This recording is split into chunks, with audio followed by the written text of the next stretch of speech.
Hey everyone, hope you're doing great. Welcome back to my channel. In today's video, we'll dive into what if Deku was chosen by the Sorcerer Order. Smash that subscribe button, and be sure to peek at the description below. Let's begin. The word hung in the stagnant air of the rooftop, heavy and suffocating, like the prelude to a storm that would never break. No, it was a simple sound. A single syllable. A vibration of vocal cords pushing air through teeth. But for Izuku Midoriya, it was the sound of a universe collapsing. It was the sound of a gavel striking a sound block, delivering a life sentence of mediocrity.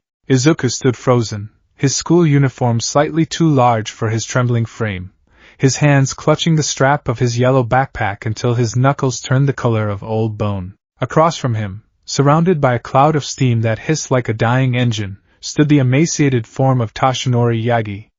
The man who was All Might. The man who was God, at least in the eyes of a boy who had spent 14 years praying to be saved.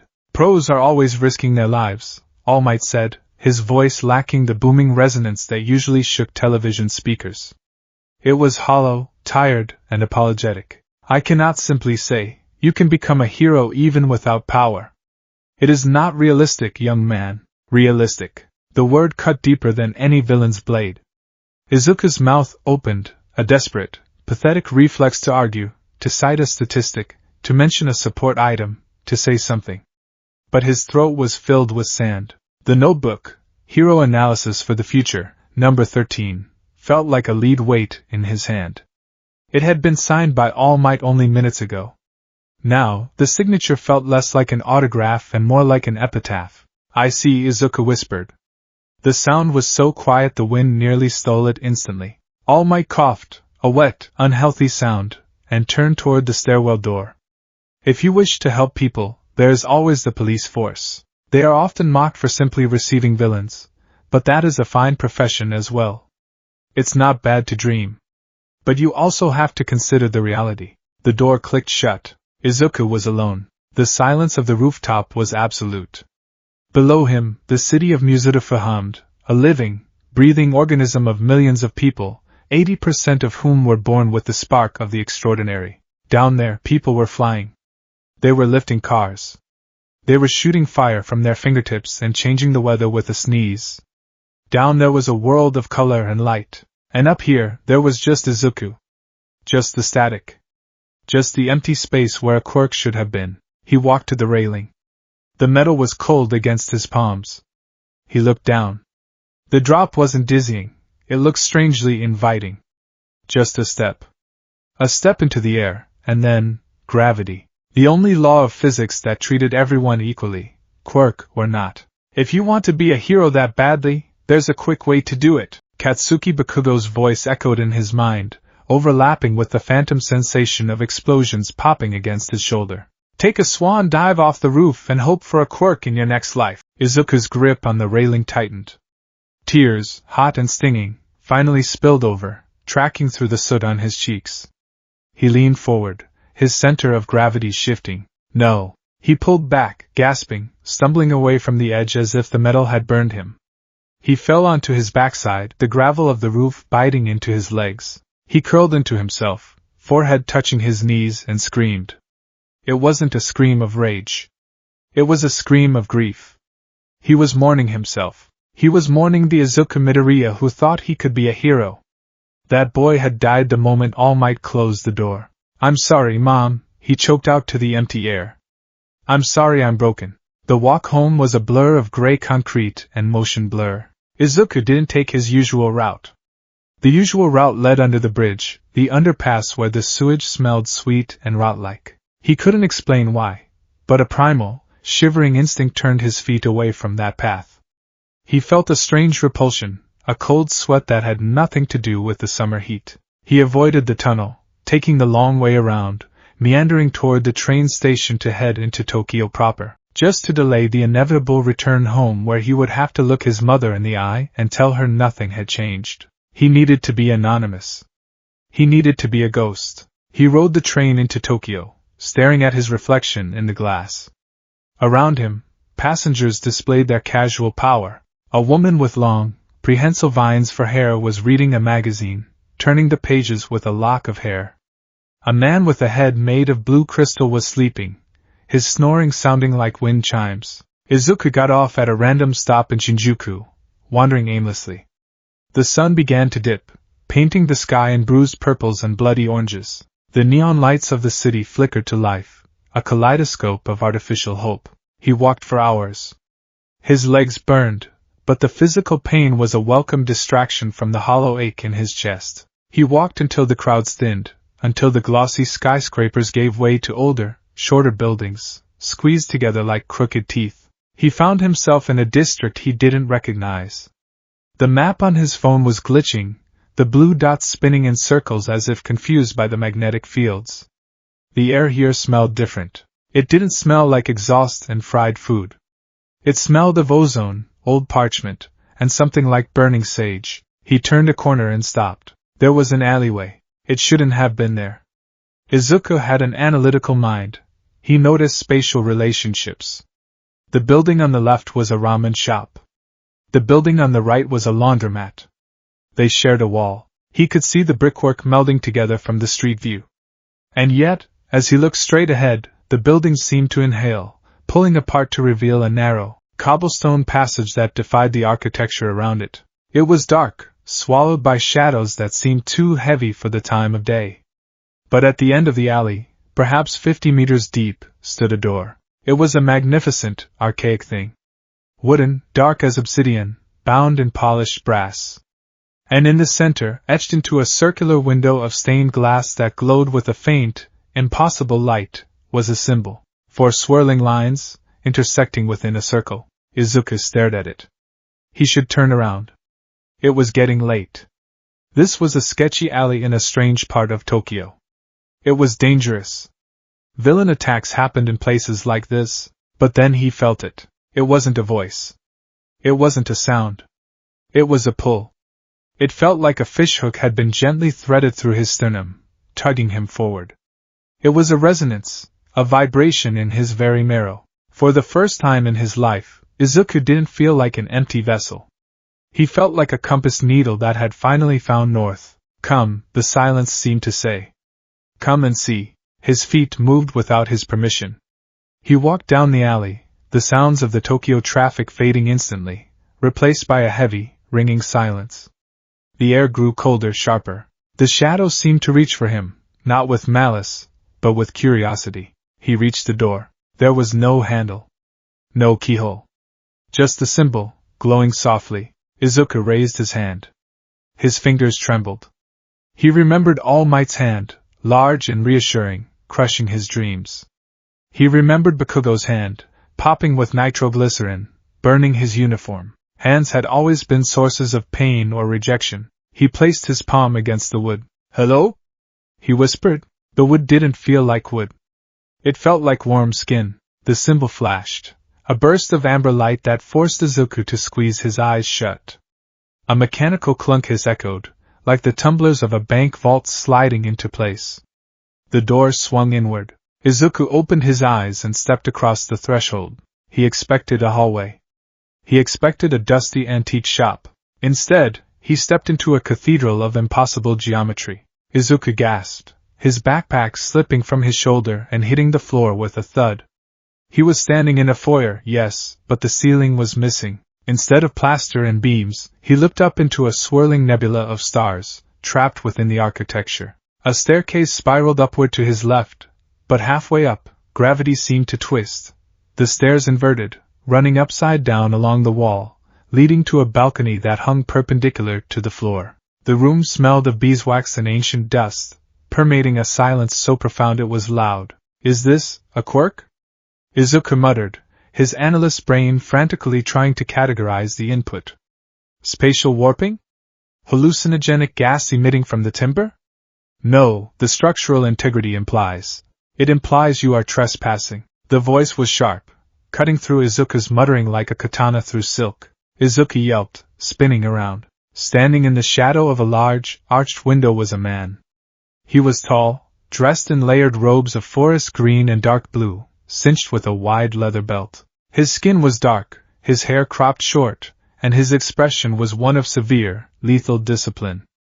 He held a staff in one hand. No, not a staff. A relic. It looked like wood, but it hummed with a faint energy. I'm sorry, Izuku stammered, throwing his hands up, terrified. I didn't mean to break in. The door, it just opened. I was walking and The man stepped forward. He didn't walk so much as glide, his movements wasting zero energy. The door does not just open for tourists. The sanctums are shielded by barriers that would incinerate the mind of a common man. The man's eyes narrowed, scanning Izuku. He didn't look at Izuku's face, but seemed to look through him, at the air surrounding his body. You have no mutation, the man stated. It wasn't a question. You are genetically mundane. Izuku flinched. Even here, in this impossible house, he was just a quirkless kid. Yes. I'm quirkless. I'm sorry. I'll leave. He turned to grab the handle of the door, but his hand passed straight through it. The door was gone. In its place was a solid wall of shifting brick. Izuku hyperventilated. The door. It was just there. Baron Mordo is not known for his patience with intruders, the man said, his voice low. But I am curious. Izuku turned back. The man, Mordo, raised a hand. The air around his fingers crackled, forming a geometric disk of burning orange light. It spun like a buzzsaw, complex runes rotating within the mandala. Wait! Please! Izuku shrieked, backing away. I don't want to fight. Then you will die quickly, Mordo said, and thrust his hand forward. A whip of eldritch energy lashed out from the mandala, glowing hot and fierce. It cracked the air, aiming for Izuku's chest. Izuku didn't think. He didn't plan. He just reacted. The same instinct that had made him analyze hero fights for years kicked in. He saw the trajectory of the whip, the shift in Mordo's shoulder. Izuku dropped. The whip slashed the air where his head had been a millisecond before, scorching the tips of his green hair. Izuku scrambled on the floor, sliding on the polished wood. Movement, Mordo noted, sounding unimpressed but observant. He flicked his wrist. The whip snapped back, turning into a rigid staff of light. He swung it down. Izuku rolled, the staff shattering a floorboard inches from his ribs. He scrambled to his feet, looking for a weapon, anything. He saw a vase on a pedestal. Don't touch that. Mordo barked, genuine alarm in his voice. That is the vase of Walter. Izuku froze, hand hovering over the vase. Mordo didn't wait. He lunged, a physical strike this time. He was fast, faster than any pro-hero Izuku had seen up close, save for All Might. But Izuku was small, and he had spent a lifetime dodging bullies with explosive hands. He ducked under Mordo's grapple, weaving between the man's legs. Stop moving! Mordo commanded, spinning and thrusting his palm out. A gust of wind, no, a concussion of solid force, slammed into Izuku. It lifted him off his feet and pinned him against the wall, holding him there like a butterfly on a corkboard. Izuku struggled, his feet dangling, invisible bands of energy crushing his chest. Please, Izuku wheezed. I don't know where I am. Mordo walked closer, the orange energy fading from his hands, though the binding spell remained. He looked at Izuku with a mixture of confusion and suspicion. You have no power, Mordo said, leaning in. I sense no quirk factor in your blood. No genetic anomaly. You are empty. I know, Izuku whispered, tears leaking from his eyes again. You don't have to remind me. And yet, Mordo continued, ignoring the boy's self-pity. You walked through the seals of the Vishanti as if they were curtains. You perceived the sanctum. You reacted to eldritch energy before it manifested physically. Mordo turned his head, looking up toward the impossible staircase. Master! We have a situation. From the shadows of the upper balcony, a figure emerged. He was bald, wearing simple yellow robes that seemed to catch the light of the nebula above. He looked Japanese, ancient yet ageless, with eyes that seemed to hold the weight of centuries. This was not the ancient one Izuku would know later, but the master of the Tokyo Sanctum, Master Hino. But behind Hino, there was a projection. A shimmering, translucent image of another figure, a Celtic woman with a bald head and robes of white. The Sorcerer Supreme. The Ancient One. Izuku felt the breath leave his body. The presence of the woman's projection made the air taste like metal. Let him down, Mordo, the projection of the Ancient One said. Her voice was soft, but it carried absolute authority. Mordo hesitated, then flicked his fingers. The invisible force vanished. Izuku slumped to the floor, coughing. He is an intruder, Mordo argued.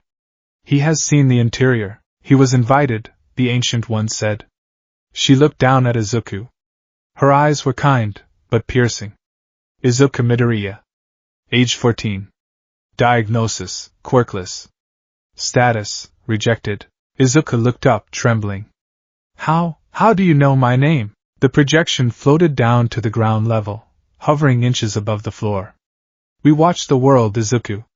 Not the flashy battles in the streets, but the currents beneath them. Today, your spirit screamed so loud it rattled the windows of the Kamartage. My spirit? Stand up, Master Hino commanded gently. Izuku stood, wiping his nose on his sleeve. I don't understand. Is this a hero agency? Are you, underground heroes? The Ancient One smiled, a small, enigmatic quirk of the lips. Heroes. A quaint term. You live in a society obsessed with hardware, Mr. Midoriya. Muscles, fire, speed, gravity. You are obsessed with the vessel. She drifted closer.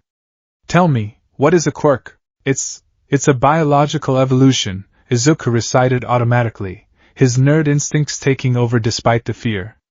A meta-ability caused by a genetic mutation, usually manifesting by age 4. It allows the user to manipulate physical laws or their own physiology. Physical laws, she repeated. Matter. Energy. Space. Time. Your heroes punch walls. They shoot fire. They are children playing with matches in a sandbox. She waved her hand. The room dissolved. Izuku screamed as the floor vanished. He was falling, not through the building, but through the universe. Stars zipped past him. He saw galaxies spiral and collide.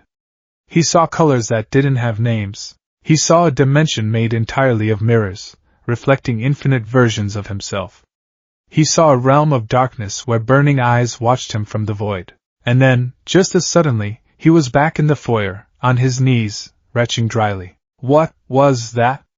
He gasped. That was reality, the Ancient One said. Not the limited slice of it your scientists perceive. The multiverse. Dimensions upon dimensions, pressing against one another. She leaned down, bringing her translucent face level with his. You were told today that you could not be a hero because you lack a biological defect. You were told you are empty. Izuku flinched. Yes, they are wrong, she said. You are not empty, Izuku. You are a conduit. Most humans are cluttered with noise. Their quirks are loud, demanding engines that drown out the subtle frequencies of the universe. But you are silent.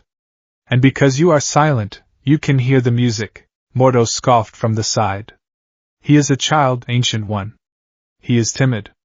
He reeks of fear. Fear is good, Master Hino interjected. Fear keeps you alive. The Ancient One stood straight. We are the masters of the mystic arts. We do not fight bank robbers or sludge villains. We protect your reality from threats that cannot be punched. We guard the doors to the dark dimension. We hold back the tides of chaos. She extended a hand. In her palm, a golden energy sparked, forming a complex, beautiful shape, a butterfly made of light. You have spent your life studying heroes, have you not? She asked. Izuku nodded dumbly. You analyze. You observe. You break down mechanics. That is the mind of a sorcerer, not a brute. We harness energy drawn from other dimensions of the multiverse to cast spells, to conjure shields and weapons, to make magic. Magic, the word felt childish. Fairy tales. But after what he had just seen, after the door, the whip, the galaxy. Why me? Izuku asked, his voice cracking. Why did the door open for me? Because you looked for a different path, the Ancient One said. When the world told you the road ended, you looked for a side street. That is the first step of a sorcerer. To reject the impossible. She gestured to Mordo. The man sighed, reached into his robes, and pulled out a small, rectangular device. A remote. He pointed it at the wall. The bricks shifted, revealing a flat-screen television embedded in the ancient wall, a jarring anachronism. Mordo turned it on. It was the news. The breaking news banner flashed red. Izuku watched, eyes widening. It was the sludge villain. The same one that had attacked him earlier. The one All Might had bottled. He must have dropped the bottle when he jumped, Izuku realized with horror. Because I grabbed his leg. It's my fault. On the screen, the fires raged in Tatooine's shopping district. The heroes, Death Arms, Kamui Woods, Empty Lady, were standing back, helpless. No. Izuku breathed. Why aren't they doing anything? They lack the right matchup, the reporter on the screen yelled. Wait. Someone is running in. Izuku's heart stopped. He expected to see himself. In his mind, he should be there. He should be running in to save. He squinted. The sludge villain had a hostage. Explosions ripped from the hostage's hands. Kakin, All Might! Izuku yelled at the screen. Where is All Might? Then, on the screen, the skeletal figure appeared. Not the buff form, but the skinny one, hidden in the steam, pushing past his limit, forcing himself to buff up for 1 second. All Might smashed the villain, creating rain, saving Bakugo. The crowd went wild. Izuku watched the replay. He watched Bakugo being praised for his bravery. He watched All Might being swarmed by cameras. He hadn't been there. If he had taken his usual route, he would have been there. He might have run in. He might have died. Or maybe, just maybe, he would have proven something. You missed it, Mordo said cruelly. Your chance to play hero. Izuku stared at the screen. He looked at All Might's smile. It looked strained. He saw the tremor in All Might's hand that the cameras missed. He's hurting, Izuku whispered. He's dying. Everything dies, Master Hino said. Even symbols. The Ancient One's projection shimmered. You stand at a crossroads, Izuku Midoriya. You can walk out that door. We will wipe your memory of this place. You will go home, study hard, perhaps become a police officer. You will live a safe, normal life in the shadow of heroes. Izuku looked at his hands. They were scarred from years of taking notes, calloused from nervous wringing. Or, the Ancient One continued, you remain? You leave behind the world of fame and costumes. You accept that you will never be on a billboard. You will never be thanked. You will suffer in ways your biology cannot comprehend. You will break your mind and rebuild it, over and over again. She paused, her eyes glowing. But in exchange, you will learn to do what All Might cannot. You will save the world when the lights go out. Izuku looked at the TV screen one last time. He looked at Bakugo, angry and alive. He looked at All Might, the pillar that was beginning to crack. He realized, with sudden clarity, that he didn't want to be All Might anymore. He didn't want to be the pillar that held up the sky. He wanted to be the sky itself. He looked at the vast, swirling ceiling of the sanctum. He felt the hum of the ley lines running beneath Tokyo. He felt the terrifying, beautiful potential of the unknown. Izuku Midoriya took a breath. He dropped his yellow backpack to the floor. He straightened his spine, the slump of the victim vanishing. He looked at Master Mordo. He looked at Master Hino. He looked at the Ancient One. Teach me, Izuku said. Mordo smirked, a sharp, predatory expression. Be careful what you wish for, boy. The bill comes due. Always. I have nothing left to lose, Izuku replied, his voice steady. Good, Master Hino said, clapping his hands together. The sound echoed like a gunshot. Then go home. Pack a bag. Say goodbye to your mother. Tell her you were accepted into a special overseas study program. Overseas? Izuku asked. The Ancient One smiled, and her projection began to fade. The Tokyo Sanctum is merely a gateway, she said, her voice echoing from everywhere at once. Your training begins in Nepal. In Kamar Taj. Kamar Taj? Try not to be late, Mr. Midoriya, Mordo said, turning his back and walking toward the inverted staircase. We start at dawn. Izuku stood alone in the foyer for a moment. He looked down at his hand. He focused, trying to remember the feeling of the door. He flexed his fingers. For a brief, fleeting second, a tiny spark of orange energy fizzled between his thumb and forefinger. It was smaller than a firefly, and it vanished instantly. But it was there. Izuku clenched his fist, holding on to the memory of the light. A smile, genuine and sharp, broke across his face. He turned and walked out of the sanctum, back into the alley. The door slammed shut behind him, vanishing into the brickwork, leaving no trace that it had ever existed. Izuku walked out of the alley and into the neon glare of Tokyo. The world was loud, obnoxious, and full of quirks. But for the first time, Izuku didn't feel jealous. He knew something they didn't. He adjusted his backpack strap, looking up at the moon. Camartage, he whispered, tasting the word. He began to run. Not away from anything, but towards something. The path of the hero was closed. The path of the sorcerer had just begun. The plane ride was a 14-hour exercise in controlled panic. Izuku Midoriya sat in economy class, his knees pressed against the seat in front of him, clutching a fake acceptance letter to a gifted overseas study program that the Tokyo Sanctum had forged with frightening authenticity. He had lied to his mother. The guilt sat in his stomach like a stone, heavier than the in-flight meal he hadn't touched. When he stepped off the plane in Tribhuvan International Airport, the wall of heat and noise hit him instantly. This was not the orderly, quirk-regulated society of Japan.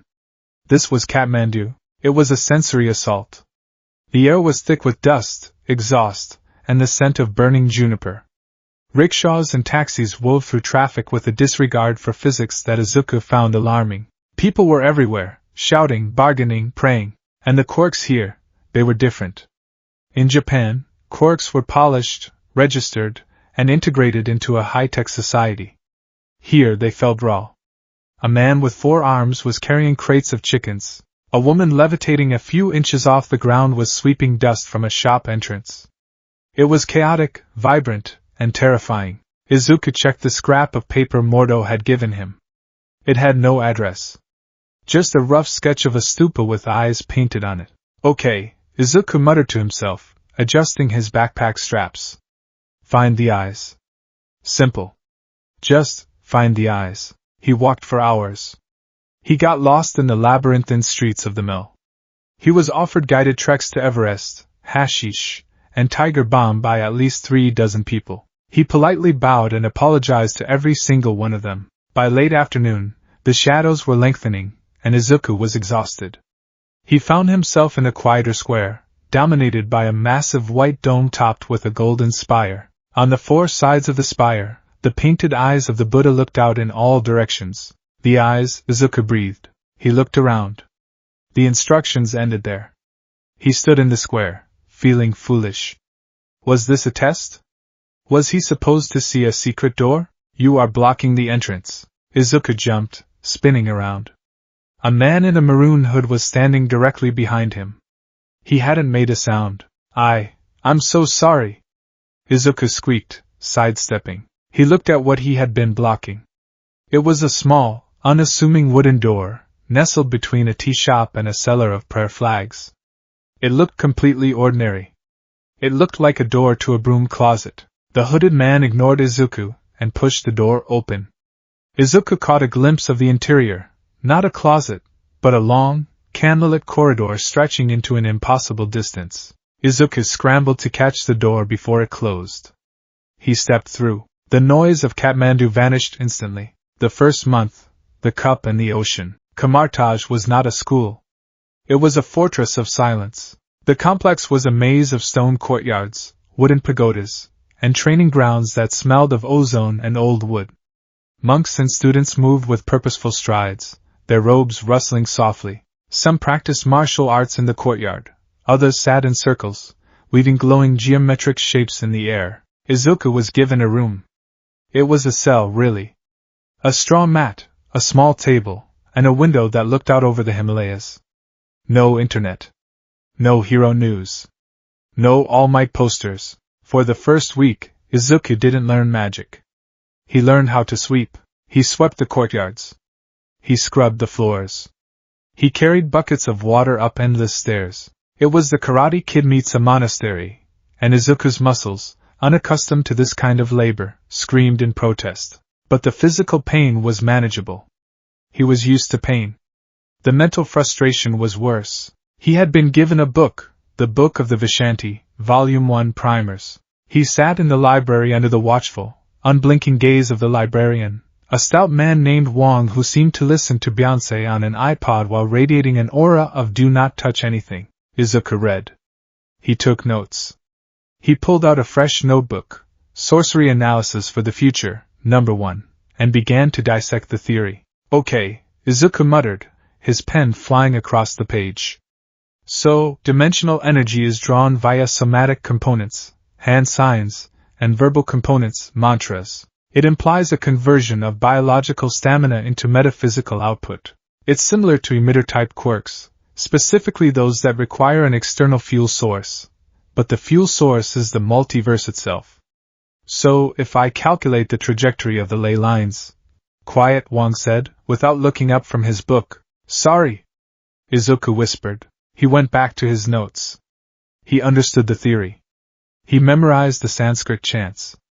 He perfected the hand movements until his fingers cramped, but when he tried to do it, nothing happened. He stood in the training courtyard with the other novices. Mordo walked the lines, his staff clicking against the stones. Focus, Mordo commanded. Visualize the destination. The sling ring is not a tool, it is a focuser. The portal exists in your mind before it exists in the world. Next to Izuku, a young girl made a circling motion. Sparks of orange energy sputtered and died. Izuku raised his hand, wearing the brass two-finger ring. He closed his eyes. He visualized the outcome. I want to open a portal to the other side of the room. He calculated the distance, 10 meters. He calculated the height. He accounted for air pressure. He moved his hand in a perfect circle. Nothing. Not even a spark. Again Mordo barked. Izuku tried again. He muttered the variables. 3 rotations, visualized the localized coordinates, pushed the astral energy through the chakras. Nothing. You are thinking too loud, Mordo said, stopping in front of him. The Baron looked down at Izuku with disdain. You are trying to solve the spell like a math problem. But it is a problem, Izuku argued, sweat dripping down his nose. Everything follows laws. If I execute the input correctly, the output should be consistent. Conservation of energy. Magic violates the conservation of energy, you fool, Mordo snapped. It creates something from nothing. It is art, not science. I don't know how to do art, Izuku cried out, frustration boiling over. I analyze. That's what I do. I look at things and I break them down. If I can't understand how it works, I can't do it. Then you will never be a sorcerer, Mordo said coldly. Go back to sweeping. The second month, the open eye. Izuku sat on the edge of a cliff, overlooking the valley. It was night. The stars above the Himalayas were so bright they looked like spilled milk. He was failing. 2 months, and he hadn't produced a single spark. The other novices were opening small portals. They were summoning basic shields. Izuku was just a janitor with a notebook. Maybe All Might was right, he whispered to the wind. Maybe I just can't do it. No quirk, no magic. Just... Deku, you talk to yourself a great deal. The Ancient One sat down next to him. She didn't make a sound when she moved. She wore yellow robes and held a fan, looking out at the mountains. Master, Izuku scrambled to bow. Sit, Izuku, she said. He sat, hugging his knees. Mordo tells me you are stubborn, she said lightly. I'm trying, Izuku said, his voice thick with unshed tears. I'm trying so hard. I've memorized every text. I know the hand positions perfectly. I know the etymology of the mantras. Why won't it work? Imagine a river, the Ancient One said. You are standing on the bank with a cup. You are trying to understand the river by analyzing the water in your cup. You measure its temperature, its clarity, its chemical composition. She turned to him. Her face was ageless, lit by the starlight. But the water in the cup is not the river. The river is movement. It is force. To understand the river, you must jump in. You must let it carry you. You are trying to control the current before you have even gotten wet. I don't know how to let go, Izuku admitted. If I stop thinking, I feel like I'll disappear. My analysis, it's how I survive. It's how I deal with fear. If I can explain the scary thing, it's not scary anymore. And that is why you fail, she said.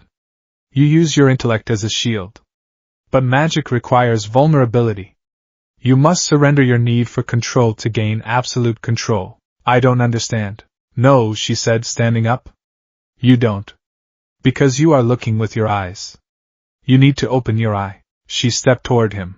Master? Izuku asked, sensing a shift in the air. The Ancient One didn't answer. She thrust her palm forward, striking Izuku square in the chest. It wasn't a physical hit. Her hand didn't impact his ribs. It impacted his soul. Pop. The sensation was indescribable. It was the feeling of falling asleep and waking up at the exact same moment. Izuku watched, horrified, as his body, his physical body, wearing the gray training robes, slumped backward onto the grass. But he was still upright. He looked at his hands. They were translucent, glowing with a faint, pearlescent light. He looked down. He was floating. I'm dead, Izuku screamed, but he had no lungs to scream with. You killed me. Relax, the Ancient One's voice boomed. She was looking at his astral form. I have merely pushed your astral form out of your physical vessel. She grabbed his astral arm. Now. Let us go for a ride. She pulled. The world exploded. They shot upwards, through the atmosphere, past the moon, past the solar system. Izuku screamed as the universe turned into a blur of light. This is the physical dimension. The Ancient One's voice echoed in his mind. Observe. They dove into a quantum realm. Shapes that shouldn't exist pulsed and throbbed. Colors that the human eye couldn't perceive washed over him. This is the mirror dimension. Where matter is fluid. They flew through a kaleidoscope of glass. Izuku saw himself reflected a billion times. Some versions of him were heroes, some were villains, some were dead, some were happy. This is the dark dimension. Cold. Absolute, terrifying cold. A giant face made of purple flame laughed in the distance. Izuku felt insignificant. He felt like a speck of dust on a speck of dust. The multiverse, Izuku! She shouted, dragging him through a tunnel of fractals. Infinite possibilities. Infinite realities. Your science explains how things happen. Magic explains why. She stopped. They were floating in a void of pure white light. You think you are small, she said, her face enormous before him. You think because you have no quirk, you have no power. But look at you. You are consciousness. You are spirit. You are part of this energy. She pointed at his chest. Your mind is a processor. You are trying to run the software of the universe on a calculator. Stop calculating. Feel. She shoved him again. He fell. Down, down, down. Through the dimensions, through the roof of the world, through his own skin. Gasp. Izuku shot up, his physical body inhaling sharply as if he had been underwater for 10 minutes. He clutched the grass, heaving, his heart hammering against his ribs like a trapped bird. He looked at his hands. They were solid. They were shaking. He looked up at the Ancient One. She was smiling. I saw. Izuku wheezed. I saw everything. You saw a fraction of a fraction, she corrected. Now. Do you still think you need to understand the chemical formula of the spark to make fire? Izuku looked at his hand. He didn't think about the ley lines. He didn't think about the conservation of energy. He thought about the feeling of the white void. He thought about the hum of the universe he had felt in his astral form. He didn't try to command the energy. He just asked it to be there. He moved his fingers. Snap. A beautiful, intricate mandala of golden light bloomed in front of his hand. It spun, gears of energy clicking perfectly into place. It wasn't just a spark. It was a shield. Izuku stared at it, mesmerized. I did it, he whispered. You did, the Ancient One agreed. Now do it again. And again. 1,000 times. Months 3 to 6, the mutters and the mandalas. Once the dam broke, the water didn't just flow, it flooded. Izuku Midoriya did not learn magic like the others. The other students were graceful. They moved like dancers, their magic flowing from a place of inner peace. Izuku was not peaceful. He was a nervous wreck of anxiety and overthinking. But he found a way to weaponize that. Eldritch energy frequency modulation. Izuku muttered, pacing the courtyard, his hands moving in a blur. If I adjust the rune structure by 30 degrees, I can increase the tensile strength of the construct while sacrificing duration. Increase rotation speed, stabilize the core. He is doing it again, Mordo sighed, watching from the balcony. Let him, the Ancient One said, sipping her tea. He is unique. He casts spells the way he thinks. Rapidly. Obsessively. Izuku discovered that while he couldn't completely turn off his analytical brain, he could use it as a targeting system. He treated spells like code. He muttered the code out loud, using the verbal component to focus his scattered mind. The faster he muttered, the faster the mandalas spun. He excelled in defensive magic. His shields were dense, layered with complex geometries that baffled even the senior disciples. He layered them like Kevlar, honeycomb structures designed to disperse impact. But offense was harder. He didn't want to hurt people. The standard offensive spells, bolts of lightning, blades of wind, felt wrong to him. Then, he found the book on the crimson bands of Sidorak. Binding, Izuku murmured, reading the text. Capture. Restraint. He thought about Black Whip. He remembered reading about the quirky pro-hero named Lariat in old history books, and the mysterious power of the Black Whip quirk stored within One for All. Though he didn't know about Orphe's depths yet, he knew the hero style. He began to practice. He didn't just summon the crimson bands, he modified them. He turned them into tendrils, whips, he decided. I need reach. I need to pull people out of danger. I need to grab villains without breaking their bones. He spent weeks in the courtyard, lashing out with glowing orange whips. He preferred the Vishanti orange to the Sidorak red, finding it easier to control. He practiced grabbing stones mid-air. He practiced swinging from the pagoda roofs. It was clumsy at first. He face-planted into the stone floor more times than he could count. He broke his nose twice. Master Hino healed it instantly, which was convenient. But by the 6th month, he was moving. He wasn't flying like All Might. He was swinging. He would cast a grapple point on a roof, zip toward it, cancel the spell, cast a platform of light under his feet to jump again, and fire a binding whip at a target dummy. He was becoming a spider made of light. Months 7 to 9, the warrior monk. The physical training caught up with the magical. Under Master Hino's tutelage, Izuku's body changed. The soft dowiness of his childhood vanished, replaced by lean, whipcord muscle. He wasn't bulky. Bulk was slow. He was built for evasion and redirection. He learned the martial arts of Kamartage, a style that emphasized using the opponent's force against them. It fit perfectly with his mindset. He couldn't punch a crater in a building, but he could flip a man twice his size by applying pressure to the right joint. He learned to fight blindfolded, sensing the disturbance in the air. He learned to fight in the mirror dimension, where gravity could be subjective, and he learned about the artifacts. The vault of the sanctum was his favorite place. He wasn't allowed to touch the higher items. The Eye of Agamotto was strictly off-limits, but he studied the boots of Walter, levitation boots, and the cloak of levitation, which seemed fickle and liked to slap him when he walked by. You have an affinity for relics, Wong noted one day as Izuku was carefully polishing a wand of Watam. They have personalities, Izuku said. It's like support gear, but alive. Do not humanize them too much, Wong warned. Or they will start expecting treats. Izuku laughed. It was the first time he had laughed genuinely in a year. He missed his mom. He missed Katsudon. But he loved this. He loved the smell of the books.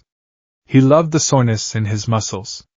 He loved the feeling of the magic humming under his skin. He wasn't quirkless here. He was a sorcerer. Month 10, the final exam. The snow was falling thick and heavy on the courtyard. It was February. Izuku stood in the center of the training ring. Across from him stood Mordo. The Baron held the staff of the living tribunal. He wasn't holding back. 10 months, Mordo said, his breath steaming in the cold air. You have survived. But survival is not mastery. I'm ready, Izuku said. He settled into a stance, legs wide, hands raised. Orange sparks danced around his knuckles. Begin! Master Hino shouted. Mordo moved like a blur. He thrust the staff forward, a beam of concussive force tearing up the snow. Izuku didn't dodge. He threw his hands up.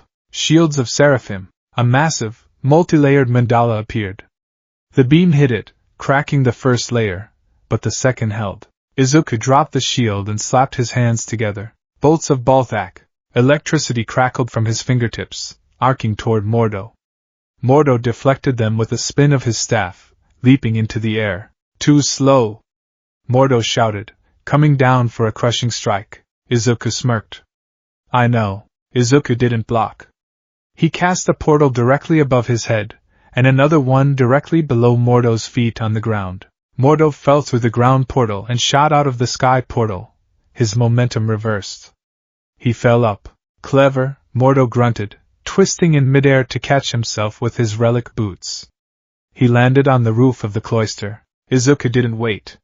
He launched his whips. The eldritch whips snake out, glowing bright orange. They wrapped around the pillars of the cloister.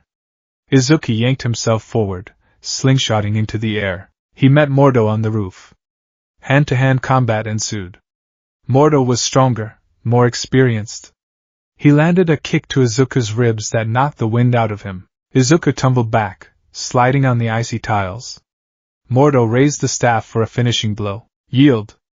Mordo shouted. Izuku's eyes narrowed. He started muttering. Fast. Surface friction coefficient is low, staff trajectory is vertical. Mirror dimension accessibility is stable. Izuku slammed his palm onto the roof tiles. Mirror dimension! The world shattered. The roof tiles folded upward like origami. Mordo lost his footing as the building twisted into a spiral. Izuku stayed anchored, his feet glowing with a sticking spell. Environmental advantage! Izuku yelled. He thrust his hands out. The walls of the sanctum stretched and warped, boxing Mordo in. Mordo smashed through a crystalline wall, annoyed. Enough tricks, he charged, glowing with raw power. Izuku took a deep breath. He recalled the Ancient One's lesson. Don't calculate. Feel. He closed his eyes for a split second. He felt the energy of the snowy mountain. He felt the ley lines. He opened his eyes. They glowed a fierce, emerald green, not his natural eye color, but the color of the time stone, of pure magic. He clapped his hands. Images of icon. Suddenly, there wasn't one Izuku. There were 50. They swarmed the roof, all moving independently. Mordo hesitated. Which one? 50 Izuku spoke in unison. Checkmate. 50 whips lashed out. Mordo blocked 10, 20, 30. But he couldn't block them all. One whip wrapped around his ankle. Another around his wrist. Another around the staff. Izuku yanked. Mordo slammed into the tiles, bound tight in bands of orange energy. The illusions vanished, leaving the real Izuku standing there, panting, his knuckles bruised. Silence descended on the courtyard. Mordo struggled against the bands. They held. He stopped fighting and looked up at the boy. There was no disdain in his eyes anymore. There was grudging respect. You rely too much on misdirection, Mordo grumbled. I'm small, Izuku panted, dissolving the bands. I have to be tricky. The Ancient One clapped slowly from the courtyard below. Well done, she called out. Izuku dropped from the roof, using a slowing spell to land softly in the snow. He bowed low. Thank you, master. You are ready, she said. Ready for what? To go back. The departure. The next morning, Izuku stood at the gate of Kamartage. He was dressed in his civilian clothes, jeans, his red sneakers, and a plain t-shirt. But over the t-shirt, he wore a dark blue hoodie, and around his wrist, hidden by the sleeve, was a sling ring. The Ancient One handed him a small, wooden box. What is this? Izuku asked. A gift. For when you find your uniform, she said. It is a fabric woven by the weavers of the Restoration. It is resistant to tearing and burning. You will need it, master, Izuku said, clutching the box. I don't want to leave. There is so much more to learn. A sorcerer's path is never finished, she said. But your place is not here in the mountains, Izuku. The world is changing. The balance is shifting. Japan is a nexus point. Why Japan? Because All Might falls soon, she said simply. Izuku went cold. What? The sun is setting, Izuku. And when the sun sets, the shadows grow long. Creatures from the dark places, Dormammu, Shumagorath, Nightmare, they sense the weakness. They will try to enter through the cracks. She placed a hand on his shoulder. The heroes will fight the villains.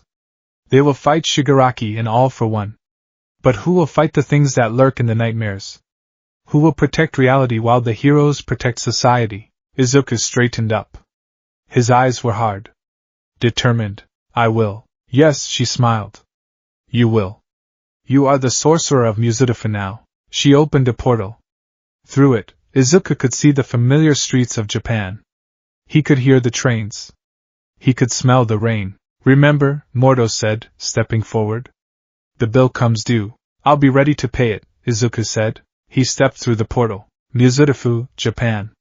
10 months later. The portal closed behind him with a zip of sparks. Izuku stood in the alleyway. The same alleyway where he had found the door 10 months ago. It was morning.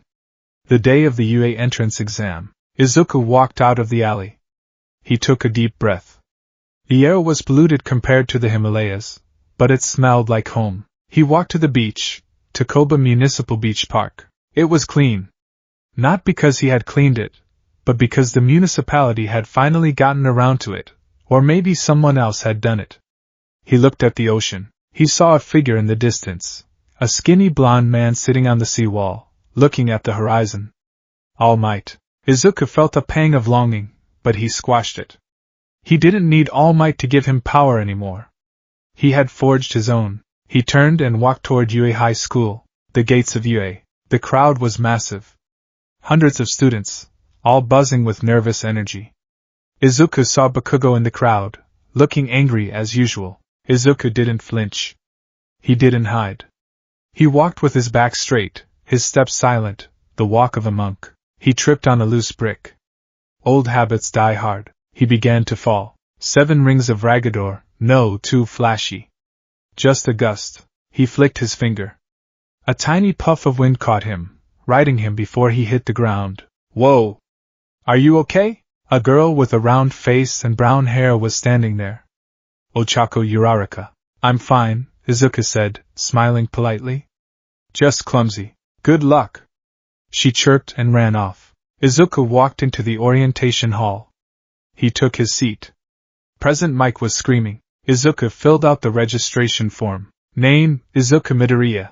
Age 15. He paused at the next line. Quirk, he couldn't write magic. The Sorcerer Order demanded secrecy. The world wasn't ready to know that magic was real. If they knew, villains would seek out the sanctums. He needed a cover. Something that explained his glowing lights and constructs but sounded biological. He wrote, Quirk, Psi-Construct. Description, user can convert mental stamina into solid energy constructs. Manifests as glowing orange geometric shapes. It was close enough to the truth. The exam began. The written portion was a joke. After memorizing Sanskrit texts on multidimensional physics, high school math was incredibly boring. Izuku finished in half the time, spending the rest of the period meditating. Then came the practical. Izuku stood before the massive gates of Battle Center B. He wore a simple green track suit he had bought at a thrift store. He looked at the other examinees. Some had engines in their legs. Some had lasers. Bakugo was there, glaring at him. Deku, Bakugo growled. What are you doing here?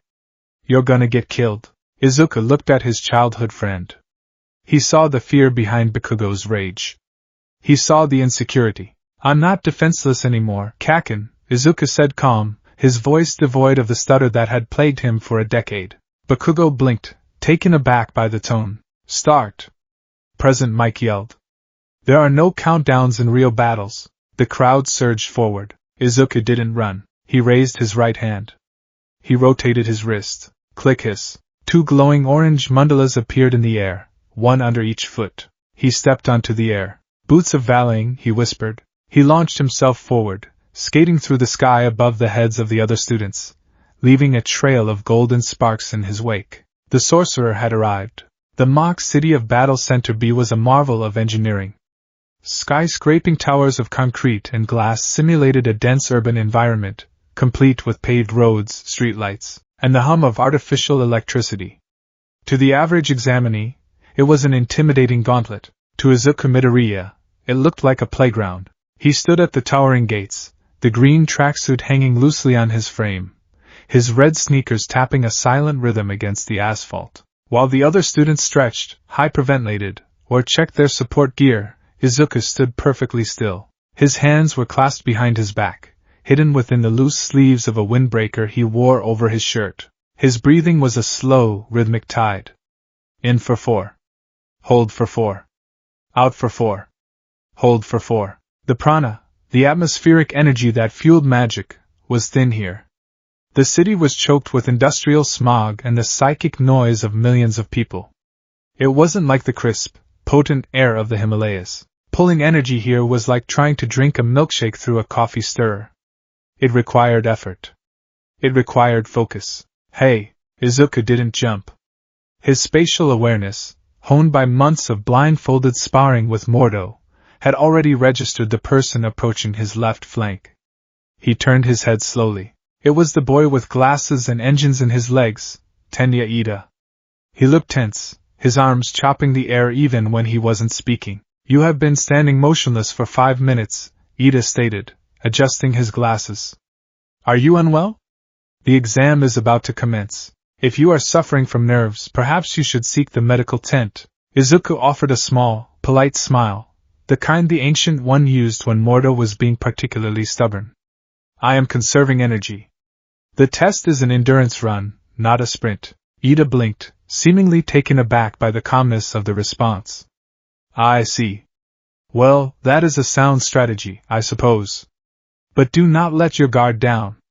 The practical exam is notorious for its difficulty. Thank you, Izuku said. He looked past Ida, his eyes scanning the crowd. He saw Bakugo near the front, explosions already popping in his palms. Bakugo was vibrating with adrenaline, a predator waiting for the cage to open. Izuku felt a strange detachment. 10 months ago, seeing Bakugo like that would have sent him into a spiral of fear. Now, he just analyzed the stance. Shoulders tight. Center of gravity forward. He's going to overcommit on the first strike. Start. President Mick's voice exploded from the speakers atop the observation tower, cracking the air like a thunderclap. What are you waiting for? There are no countdowns in real battles. Go! Go! Go! The mob of students surged forward, a chaotic wave of shouting and quirk activation. Engines roared, lasers fired, and bodies collided. Izuku didn't run. He took a single step forward, his right hand sliding out from his sleeve. He brought his thumb and middle finger together. Focus. The air is solid if you ask it to be. He whispered the incantation, the Sanskrit rolling off his tongue faster than a heartbeat. Boots of Valing, 2 discs of glowing orange energy, intricately detailed with geometric runes, materialized instantly beneath the soles of his sneakers. They hummed with a low, eldritch vibration. Izuku pushed off. He didn't run along the pavement. He ran up. He ascended the air as if there were an invisible staircase, his feet finding purchase on the floating mandalas. With 3 strides he was 20 feet in the air, soaring over the heads of the stampeding crowd. Below him, students looked up, gasping. Is he flying? What kind of quirk is that? Izuku ignored them. He reached the roof of the first building, a 3-story office block, and touched down lightly. He sprinted across the rooftop, his eyes scanning the streets below. A 3-pointer, a massive, tank-treaded robot painted in aggressive olive drab, burst through a wall 3 blocks down.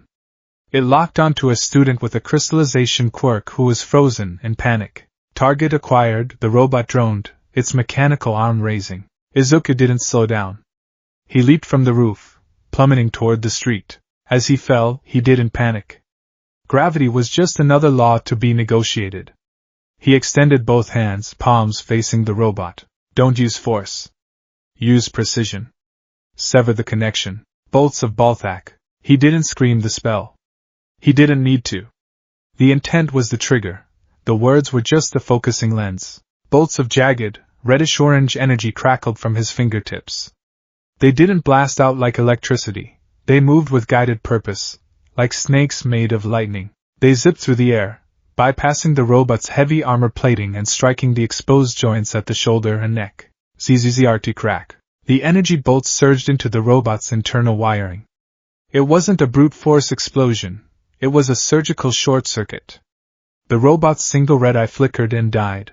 The machine slumped forward, momentum carrying it into a skid before it ground to a halt, inches from the crystallized student. Izuku landed softly on the robot's hull, his boots of veiling absorbing the impact. He looked at the student. Move. There are more coming. Then, before the student could thank him, Izuku leaped away, scaling the side of the next building with vertical steps, disappearing onto the rooftops. The observation deck. In a darkened room filled with monitors, the faculty of UA High School watched the carnage. This year's batch is spirited, Midnight purred, tapping her chin. Lots of flashy offensive types. Flashy gets you killed if you don't have the situational awareness to back it up, Aizawa grumbled from the back of the room. He stood with his arms crossed, his eyes narrowed as he watched a screen showing Bakugo blasting the head off a two-pointer. That one is pure aggression. Effective but reckless. And what about this one? Principal Nizu, the small chimera creature, pointed a paw at one of the central screens. It showed Izuku. He was currently midair, swinging around a corner using a glowing whip of energy that had latched onto a lamppost. He released the whip, flipped in the air, and threw 3 small discs of light at a group of one-pointers. The discs expanded on impact, turning into shields that bisected the robots cleanly. Candidate 2234. Izuku Midoriya, Nizu read from the file. Registered quirk, Psy-Construct. Ability to manifest solid energy shapes from mental stamina. Psy-Construct? Cementos leaned in. That looks incredibly versatile. He's using it for mobility, defense, and offense simultaneously. The mental calculation required for that level of geometry in real time, it's staggering. All Might stood in the corner, his skeletal form hidden within his oversized suit. He stared at the screen, his blue eyes wide with bewilderment. Young Midoriya, he remembered the boy on the roof. The weeping, broken child who had looked ready to jump. He remembered telling him that without a quirk, he couldn't be a hero. He had a quirk? All Might thought, his mind racing. Did I miss it? Was it latent? No, he was diagnosed quirkless. The double toe joint. The tests don't lie. He moves like a veteran, Snipe noted, adjusting his mask. Look at his economy of motion. He doesn't waste a single step. He's not panicking. He's bored. On the screen, Izuku landed amidst a cluster of robots. Instead of blasting them, he spun, his hands weaving complex patterns. The robots fired machine guns. Izuku didn't dodge. He summoned a shield of the Seraphim, a complex, flower-like mandala, that blocked the bullets effortlessly. Then, he pushed the shield forward, expanding it until it crushed the robots against the wall. He's not using physical strength, Aizawa murmured, stepping closer to the screen. Look at his muscles. There's no tension in his arms when he throws those energy bolts. It's entirely mental. A late bloomer? Midnight asked. Or something else, Aizawa whispered. He watched Izuku's lips moving on the high-definition feed. The boy was muttering constantly. Incantations? Or just a nervous habit? Regardless, Nizu said, a gleam in his beady eyes. He has 45 villain points. A solid score. But the true test is about to begin. Nizu pressed a large red button on the console. Battle Center B. The ground shook. It wasn't a tremor. It was an earthquake. Izuku was perched on a streetlight, scanning for stragglers, when the vibration rattled his teeth. He looked down the main avenue. The buildings at the far end of the street were collapsing. Dust billowed out in a massive, choking cloud. And through the dust, a nightmare emerged. The zero-pointer. It was colossal. It dwarfed the surrounding skyscrapers. Its treads were the size of houses. Its green paint was chipped and scarred, giving it the appearance of an ancient war machine. It roared, a mechanical screech of grinding metal that was loud enough to rupture eardrums. That is excessively large, Izuku muttered, analyzing the scale. Structural integrity seems dubious for a machine of that mass. It must have internal gravity stabilizers. The other examinees were screaming, "Run! It's the zero-pointer! There's no points for fighting that thing! Let's get out of here!" The crowd turned and fled, a stampede of terrified teenagers. Izuku prepared to join them. The logical move was retreat. The objective of the exam was points. Engaging an obstacle with zero value and high lethality was irrational. He turned on his heel, ready to cast a portal to the exit gate. No, portals were too conspicuous. He would use the boots. Ow! The cry was faint, buried under the roar of the robot and the screams of the crowd. But Izuku heard it. The sorcerer's training had taught him to listen to the silence between sounds. He stopped. He looked back. Through the dust, 50 meters away, trapped under a pile of concrete rubble, was the girl with the round face. Ochako Uraraka. She was struggling, but her leg was pinned.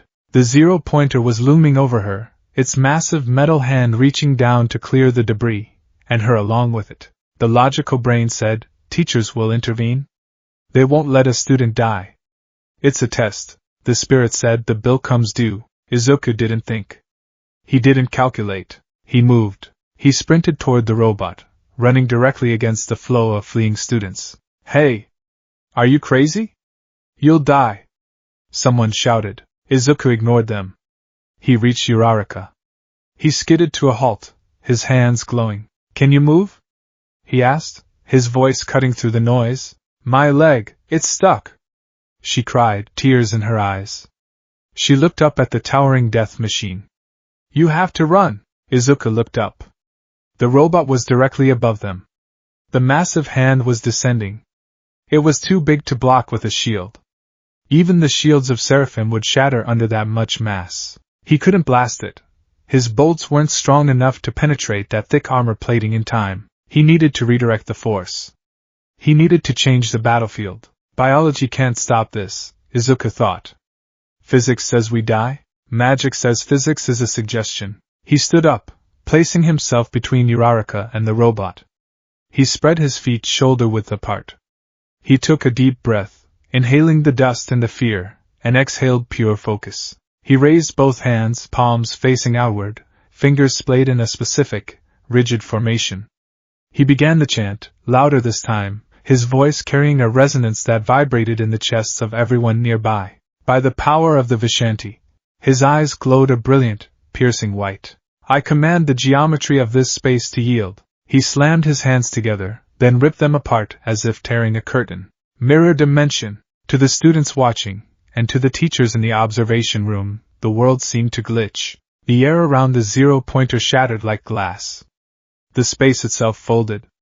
The skyscrapers on either side of the street didn't fall. They bent. They twisted inward, defying gravity, curling over the street like the petals of a closing flower. The zero-pointer's arm came down, but it didn't hit Izuku. It hit a wall of reality that shouldn't have been there. The reflection of the street folded onto the robot.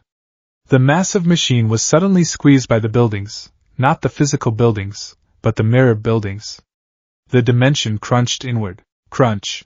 The sound was sickening. The zero-pointer shrieked as its chassis was compressed by the folding space.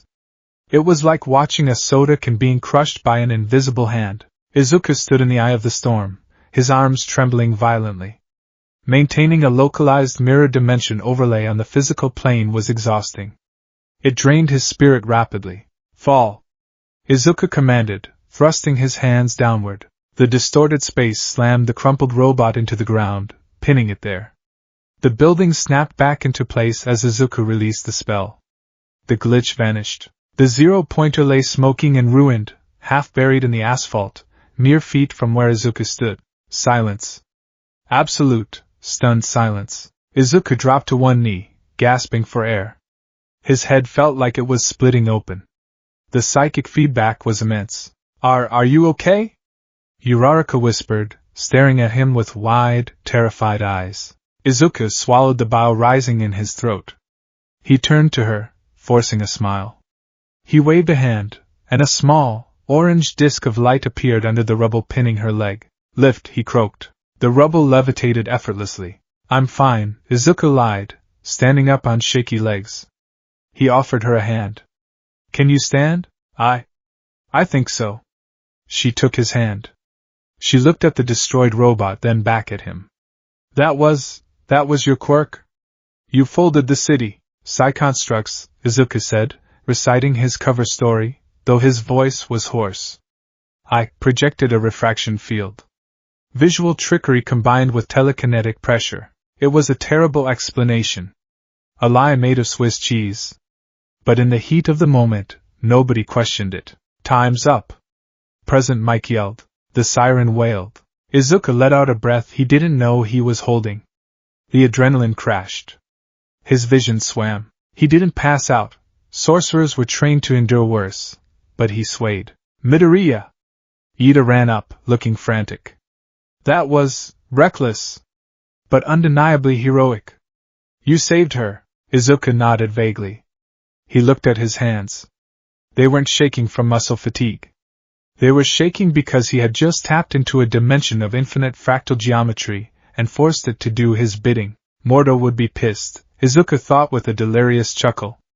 I definitely used too much energy. Recovery girl's office. The nurse's office smelled of antiseptic and gummies.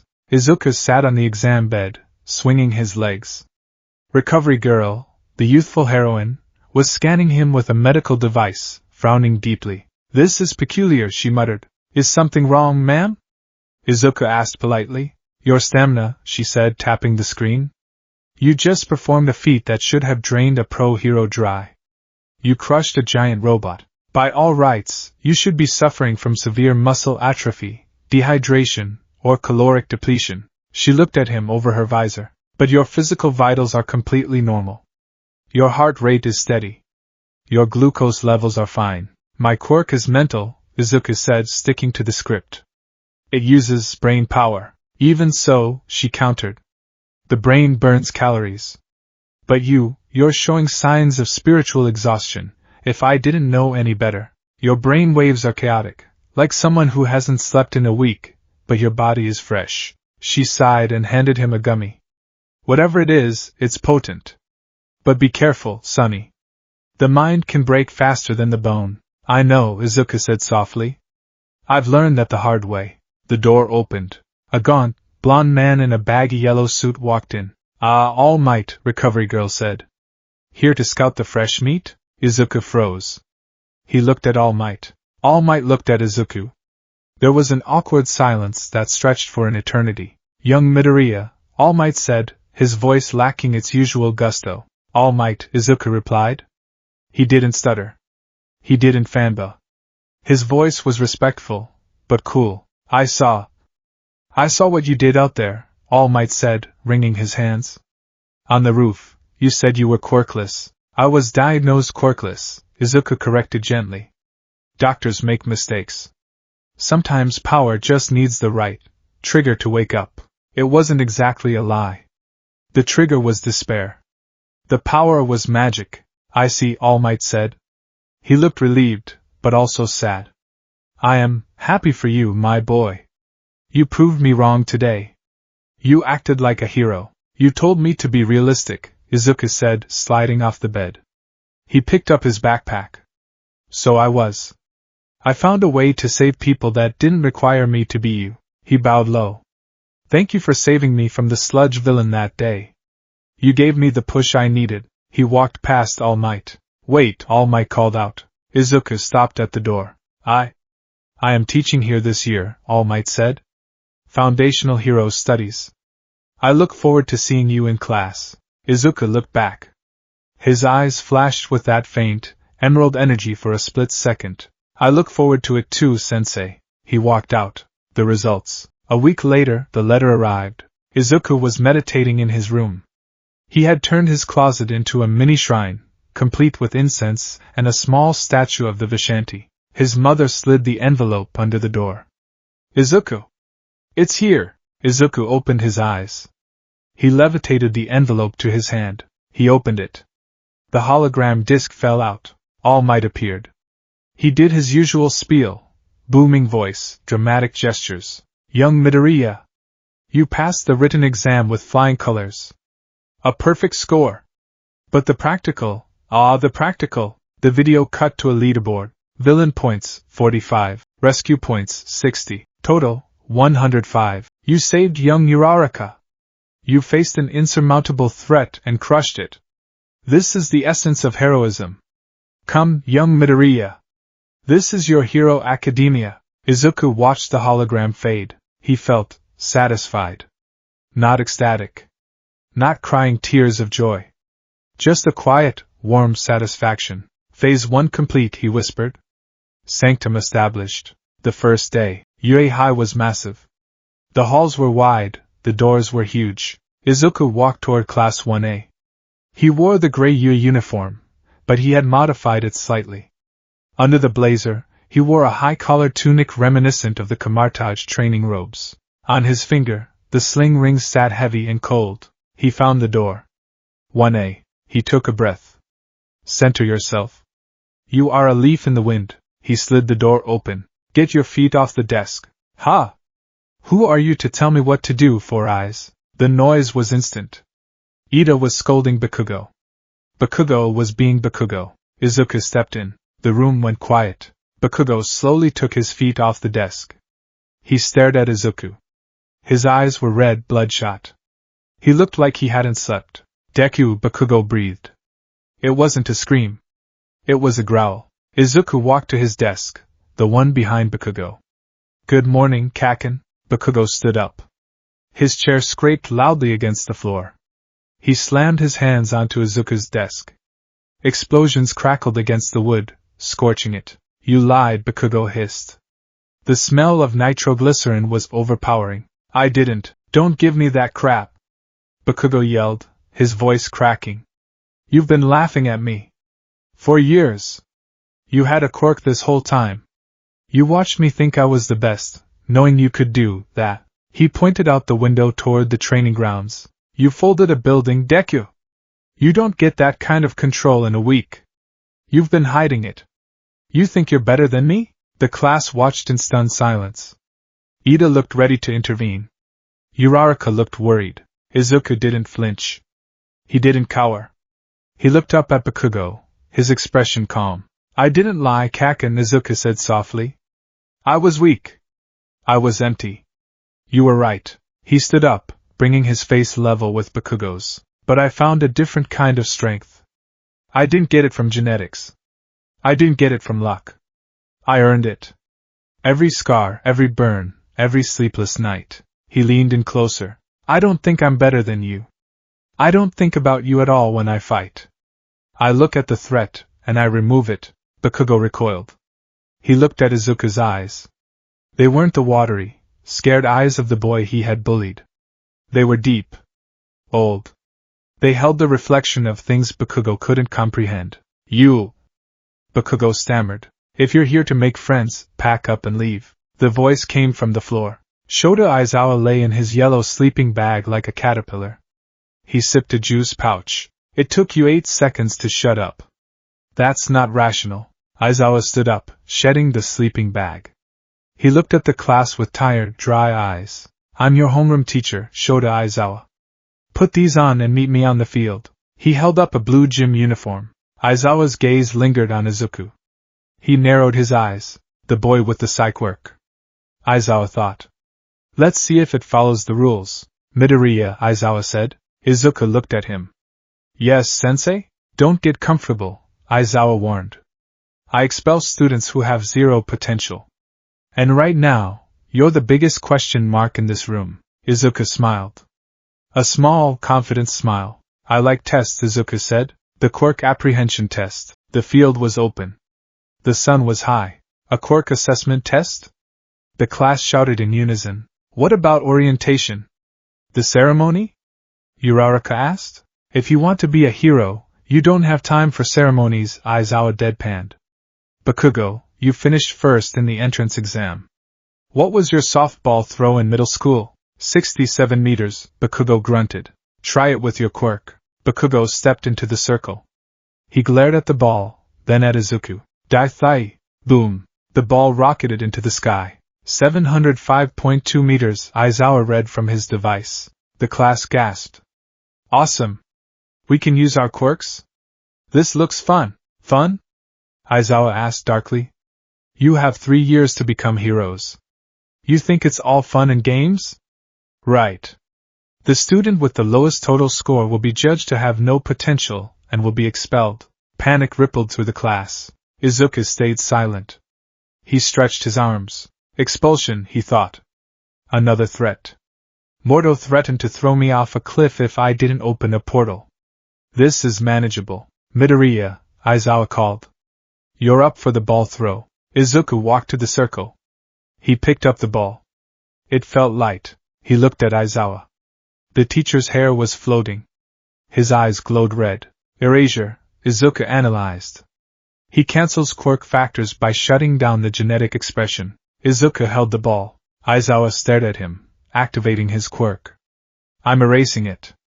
Try to use your Psyconstruct now. Izuku felt nothing. Normally, when Aizawa used erasure, the student felt a disconnect. A hollowness. But Izuku's power didn't come from his DNA. It came from the ambient prana of the universe. It came from the connection to the Vishanti. Aizawa couldn't erase the universe. Izuku smirked. He raised his hand. He didn't summon a construct this time. That would be too flashy. He used pure telekinesis, a simple manipulation of wind and force. Vapors of Volter. He whispered the words into the collar of his uniform. The wind swirled around the ball. Aizawa's eyes widened. It's not stopping. Why isn't it stopping? Izuku threw. The ball didn't just fly, it accelerated. The wind carried it, pushing it higher and higher. It landed far in the distance. Aizawa looked at his device. He looked at Izuku. He blinked, deactivating his quirk. 702 meters, Aizawa announced, his voice flat. Whoa! Almost as far as Bakugo. Kaminari shouted. Izuku walked back to the line. As he passed Aizawa, the teacher grabbed his shoulder. Midoriya, Aizawa hissed, low enough that only they could hear. I erased your quirk. How did you do that? Izuku looked Aizawa in the eye. Maybe you missed, Izuku whispered. Aizawa froze. He never missed. This kid, Aizawa thought, watching Izuku walk away. He's not just a problem child. He's an anomaly.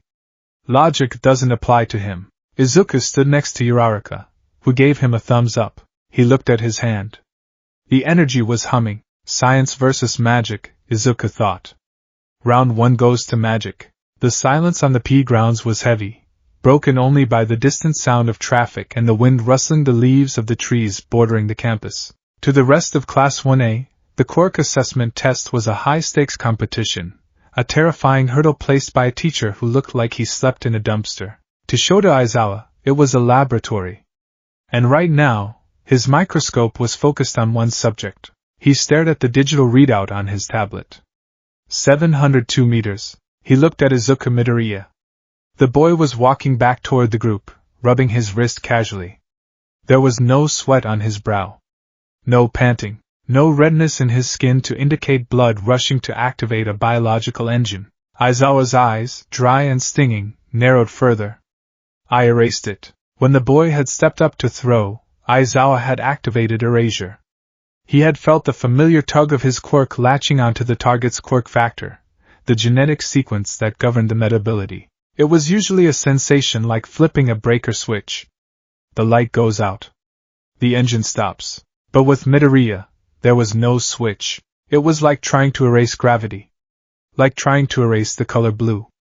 Aizawa had reached out with his power and grasped nothing but empty air. Yet, the boy had manipulated the wind and force to launch a ball nearly a kilometer. Is he a mutant type? No, he looks baseline human. Is it an artifact? Support gear? Aizawa scanned Midoriya's body. Just a P uniform. Just that strange, double ring on his hand. Sir? Aizawa blinked, his hair falling back down as he deactivated his quirk. He looked down. The pink-skinned girl, Ashido, was waving a hand. Is it the 50-meter dash next? Aizawa slotted his suspicion away into the investigate later folder of his mind. He couldn't show weakness or confusion in front of the students. Yes, Aizawa droned. Line up. Ida Ajri. You're first. The 50-meter dash. Izuku stood in the waiting line, eyes closed, cycling his breathing. Prana in. Waste out. Center the spirit. He watched Ida run. The engine-legged boy was fast, pure mechanical torque. He crossed the finish line in 3.04 seconds. A biological marvel. Midoriya. You're up, the robot referee announced. Izuku stepped to the line. His opponent was Bakugo. Bakugo was vibrating. He dug his sneakers into the track, his hands smoking. He didn't look at the finish line. He looked at Izuku. I don't know what trick you pulled with the ball, Bakugo hissed, his voice low and dangerous. But speed is pure power. You can't fake physics, Deku. Izuku didn't look at him. He looked down the track. Physics, Izuku thought. Velocity equals distance over time. Friction is the enemy. Gravity is a suggestion. He raised his right hand, fingers forming the mudra for levitation. On your mark, the robot beeped. Get set, crack, the gunshot sounded. Bakugo exploded forward. Blast step, blast step. He was a rocket, propelling himself with violent bursts of force. Izuku didn't run. Boots of volleying. The whisper was lost under the sound of Bakugo's explosions. 2 discs of glowing orange light manifested instantly beneath Izuku's feet, hovering 3 inches off the ground. Izuku leaned forward at a 45-degree angle, a posture that would make a runner face plant. But he didn't fall. The magical constructs pushed back against the ground with frictionless force. He glided. It wasn't running, it was skating on air. He pushed off the atmosphere itself. With 0 friction to slow him down, his acceleration was instantaneous. He shot past Bakugo like a phantom. Bakugo's eyes widened as a blur of green and orange light overtook him. What? Izuku crossed the line. He didn't stop abruptly. He flared the energy in the boots, performing a graceful skid that turned him 180 degrees to face the track. 3.02 seconds, the robot announced. Bakugo crossed a second later at 4.13. He skidded to a halt, panting, smoke rising from his shoulders.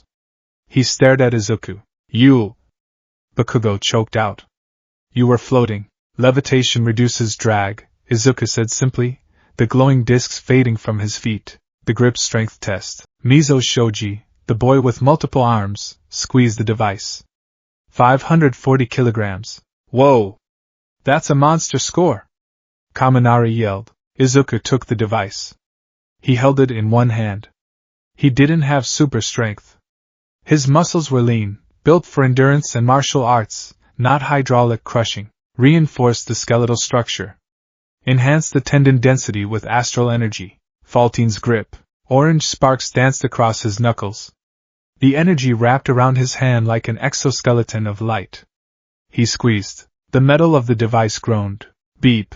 305 kilograms. It wasn't shoji levels, but it was superhuman. Izuku handed the device back to a stunned Zero. Just, psi enhancement, Izuku mumbled. The standing long jump. This was trivial. Izuku stepped to the edge of the sandbox. He didn't jump. He simply stepped onto the air, walked across the length of the pit, and stepped down on the other side. Is that allowed? Mineta squeaked. He cleared the distance, Aizawa said, marking his tablet. Effectiveness is all that matters. The repeated side steps. This was harder.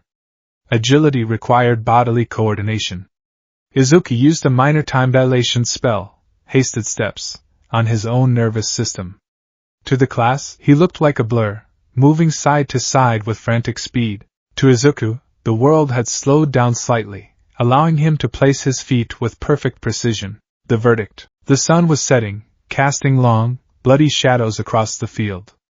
The class stood in a semicircle, exhausted and anxious. Okay, Aizawa said, tapping his tablet.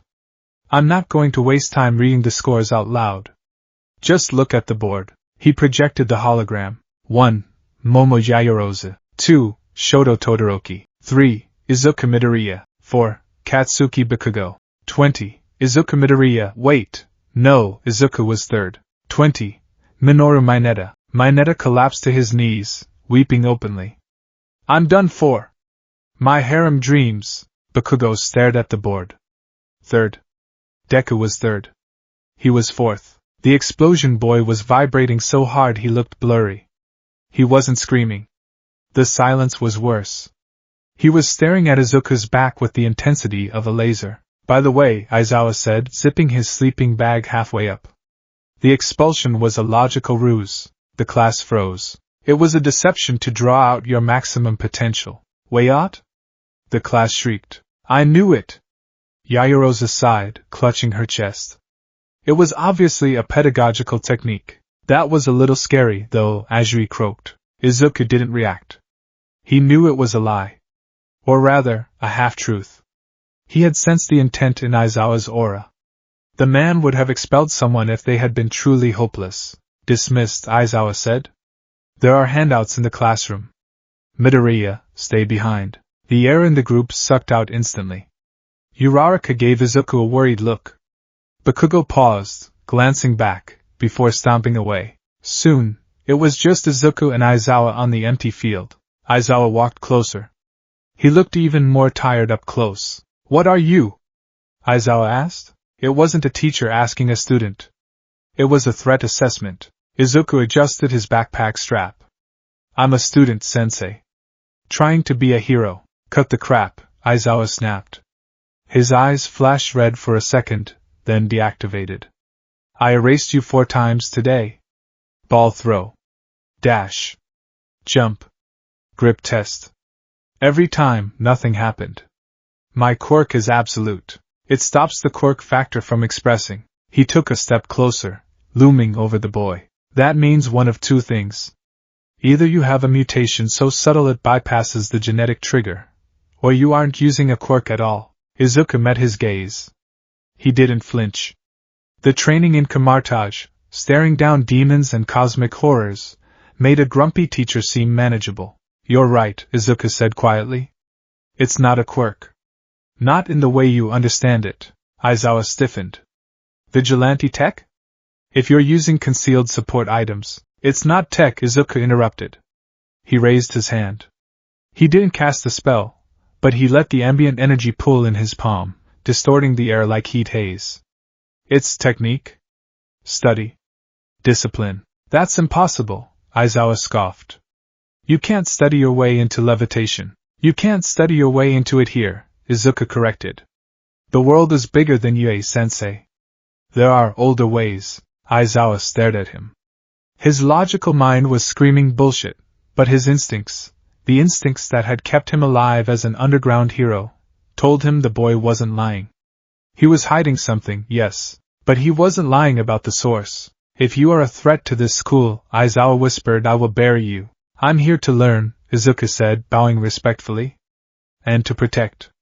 Same as you. Izuku turned and walked away, leaving the pro-hero standing alone in the twilight, questioning the fundamental laws of his reality. The next day, hero basic training. The mood in the classroom was electric. I am here. The door burst open. All Might marched in, wearing his Silver Age costume, striking a pose that defied spinal anatomy. Coming through the door like a normal person, it's All Might. Kaminari cheered. He really is a teacher. That costume is so retro. Ojiro noted. Izuku watched from his desk. He saw the way All Might leaned against the podium. He's tired, Izuku noted. His aura is flickering. He's pushing too hard. Combat training. All Might bellowed. And to go with that, the wall panels slid open, revealing numbered suitcases. Costumes made based on your quirk registrations and requests. Get changed and meet me at Ground Beta. The locker room. The boys were changing rapidly, showing off their gear. Midoriya, man, what's your style? Kirishima asked, strapping on shoulder pads. You got that energy thing going on, right? Something practical, Izuku said. He opened his case. He didn't have spandex. He didn't have armor. He pulled out a tunic of deep, midnight blue, woven from the multiversal threads the Ancient One had given him. It was layered, high-collared, with wide sleeves that could be bound tight for combat. Over it, he wore a sleeveless coat of dark green, splitting at the waist to allow movement. He pulled on heavy, enchanted combat boots.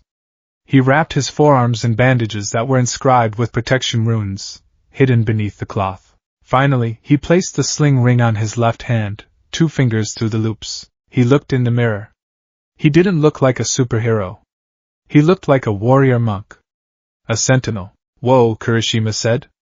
Very traditional. Martial arts vibe? Something like that, Izuku smiled. Ground Beta. Class 1A gathered in the tunnel. The variety of costumes was staggering. Uraraka in her space suit, Ida in his armor, Bakugo with his massive grenade gauntlets. All Might looked over the class. Looking good, embryos. Now, shall we begin? Sensei. Ida raised his hand. This is the battle center from the entrance exam. Will we be conducting urban battles again? No. We're moving indoors, All Might explained. Villain cleanup usually happens outside, but the truly heinous stuff?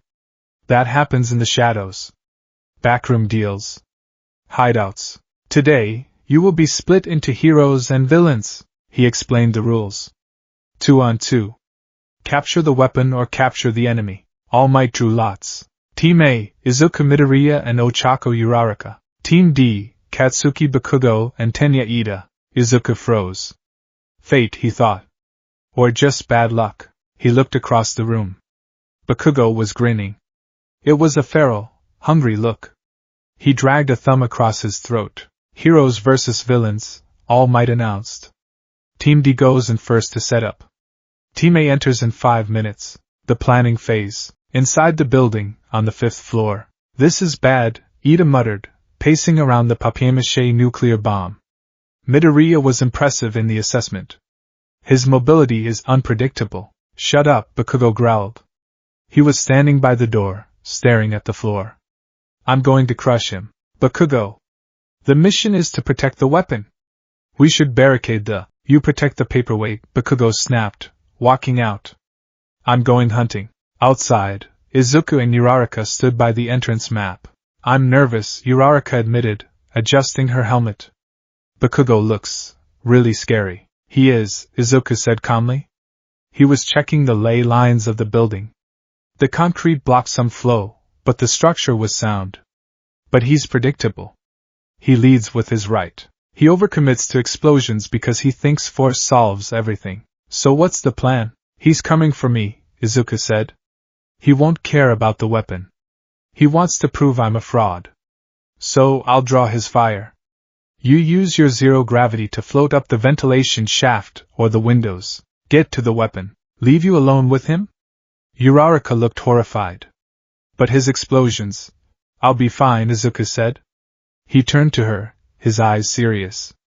Trust me. Indoor battle trial. Start.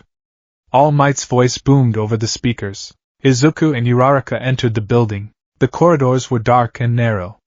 They walked silently. Izuku's fingers were already moving, tracing invisible sigils in the air, prepping spells. Turn right. Turn left. DKU. No stealth. No ambush. Bakugo rounded the corner like a freight train. He lunged, his right hand swinging forward, creating a massive explosion intended to take Izuku's head off. Uraraka screamed. Izuku didn't blink. Shields of the Seraphim. He threw his hands up. A complex, 7-layered mandala of orange light bloomed instantly between them. Boom! The explosion slammed into the shield. Smoke filled the corridor. The heat was intense, but the shield held. The glass-like energy cracked but didn't shatter. Bakugo flew back from the recoil of hitting an immovable object. He landed on his feet, snarling. A shield? Bakugo laughed, a harsh, barking sound. You think hiding behind a wall will save you? Go! Izuku shouted to Uraraka. Uraraka nodded, touched herself, and floated rapidly toward a side passage. Bakugo moved to intercept her, but a whip of orange light lashed out, wrapping around his ankle. Nah, Izuku said, yanking the whip. Eyes on me, Kaken. Bakugo stumbled, roared, and blasted the floor to right himself. He turned his full attention to Izuku. Fine. Bakugo yelled. I'll kill you first. He charged. The observation room. He blocked a direct hit. Kirishima yelled. That shield is manly. Midoriya's reaction time is incredible, Gyorozu noted. He activated that construct the millisecond Bakugo appeared. But Bakugo has the advantage in raw destructive power. All Might watched the screen, his hands gripping the podium. Young Midoriya, you aren't running. You're engaging the fight. Bakugo was a storm of violence. He unleashed a barrage of explosions, right hook, left jab, roundhouse kick enhanced by a blast. Izuku was the eye of the storm. He moved with the fluid grace of the Ancient One.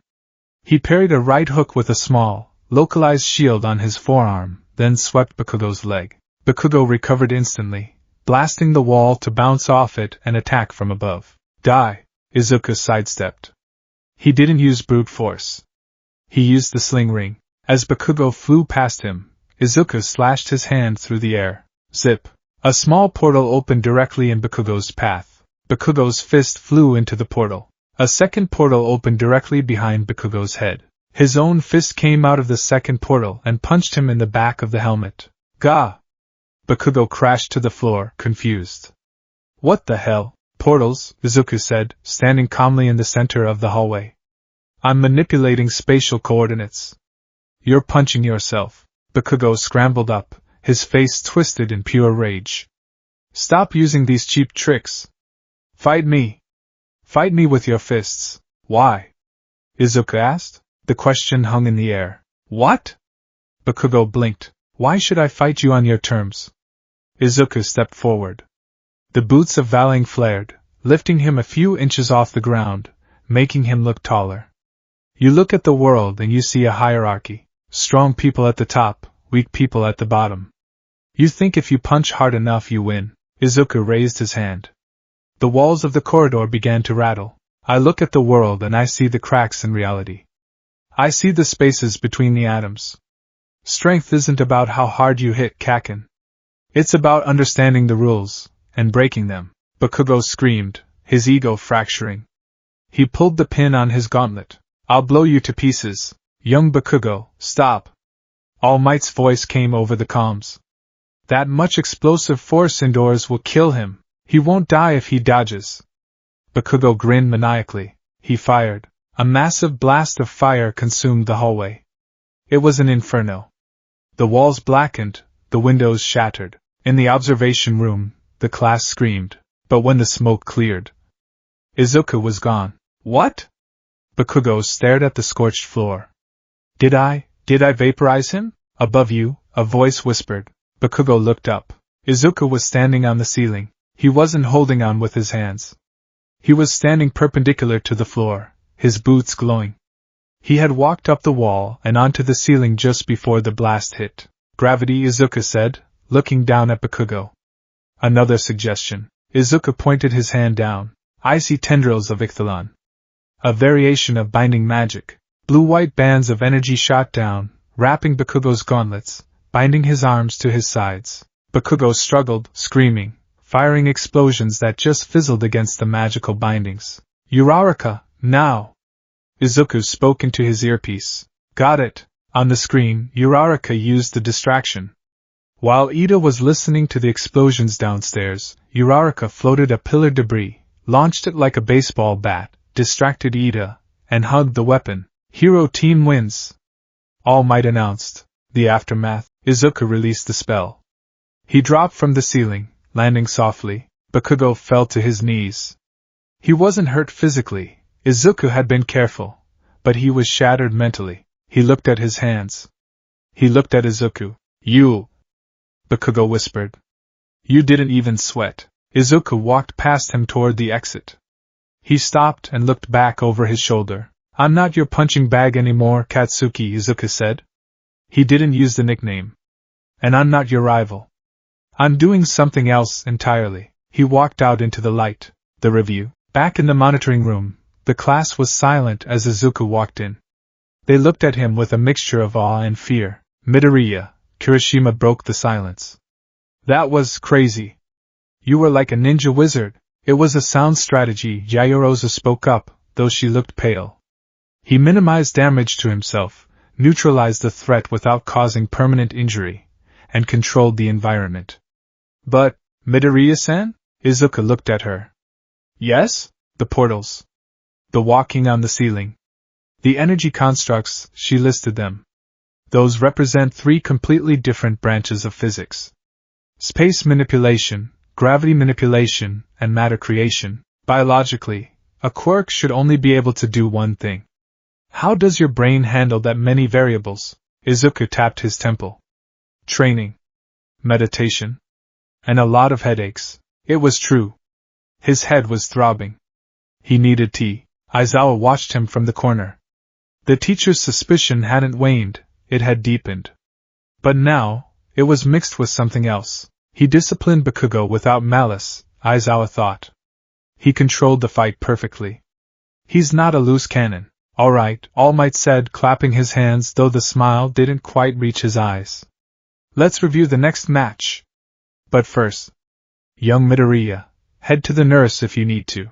I'm fine, All Might, Izuku said. He walked to the back of the room and leaned against the wall, closing his eyes. He felt the hum of the Tokyo Sanctum in the distance. He felt the ley lines pulsing. He had survived the first 2 days. He had established his cover.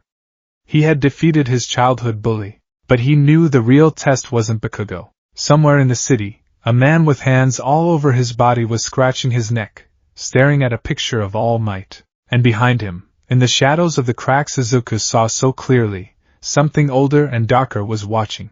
The bill comes due, Morto's voice echoed in his memory. Izuku gripped his sling ring. Let it come.